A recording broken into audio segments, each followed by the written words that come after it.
Mr. President, members of the Balzan Foundation, and ladies and gentlemen, thank you for the honour you have bestowed upon me.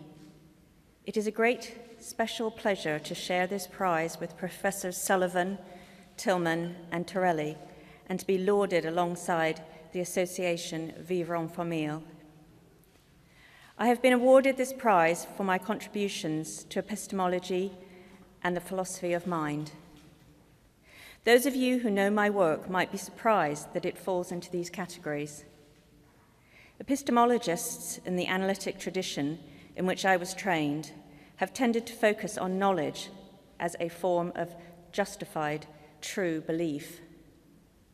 Philosophers of mind concern themselves with how the brain relates to the kinds of things we are undertaking right now, expressing thanks, understanding one another's words. I have written very little on these subjects.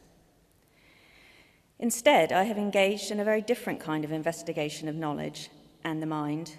I have found it more fruitful to examine not knowledge in the abstract, but the concrete practices that embody our most successful forms of knowing, namely mathematics, of the kind exemplified by Professor Sullivan's work, or the natural sciences, of the kind exemplified by Professor Tillman's.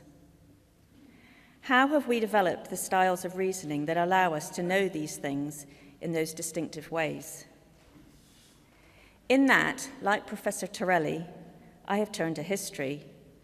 I have found it particularly useful to pay close attention to the particular case, the statistical tables that emerged in the 19th century, the various medical diagnoses that psychiatrists used to understand their patients, and so on. Because our contemporary concepts bear traces of their histories. Indeed, our minds are, in that sense, historical organs. I first realized how to use historical studies for philosophical understanding during a period when I was teaching in Uganda at the University of Makerere in the late 1960s. Thus, I am particularly pleased to be honored alongside the association Vivre en Famille, whose important work in the Democratic Republic of the Congo, just west of Uganda, and elsewhere in Africa, has a much more direct impact on those it helps than anything my contributions can hope to take credit for. Eugenio and Lina Balzan, with their history of exile, recognized the power of science and culture in promoting the cause of humanity. It is humbling to think that the words I have written over the past 50 years might have this effect. Thank you.